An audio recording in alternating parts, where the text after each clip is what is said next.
Hello everyone and welcome to Afghan Voice Agency on June 2nd.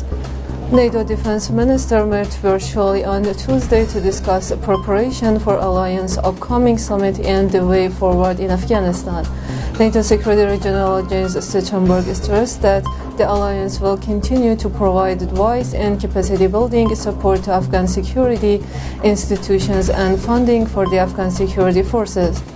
We are also looking at how we can provide military education and training outside Afghanistan, focus on special operation forces, and we are looking at how to fund the provision of service enabling allies and the international community to stay in Kabul, including support for the airport, he said in a press conference.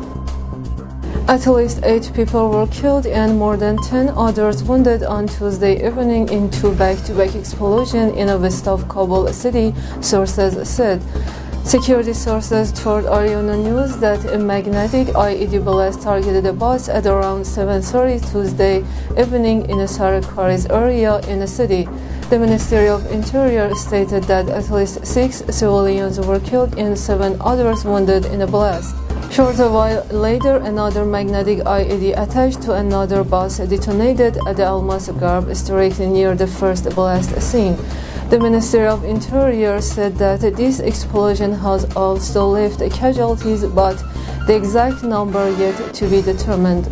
No group or individual has claimed responsibility for the attack. This comes as in a series of tweets UNAMA stated heavy civilians casualty recently documented by UNAMA underscore urgent need to reduce the violence, for progress in Afghanistan peace negotiations, and for all parties to do much more to protect civilians from harm. According to UNAMA, at least 23 civilians were killed and 49 were injured in just 7 recorded incidents that took place over a 3-day period last week in Kandahar, Helmand, Uruzgan, Saripul, Parvan, and Kapisa. UNAMA stated many civilians are being killed and injured by indirect fire from both Afghan National Army and Taliban. At least 50 graduates of Kabul school, which was targeted by terrorists on May 8, have been selected for a scholarship from Azhar University in Tehran. Following the explosion near the girls' school in Kabul, Azhar University board members approved a plan to support the education of talented and influential women and promote the status of women in Afghanistan.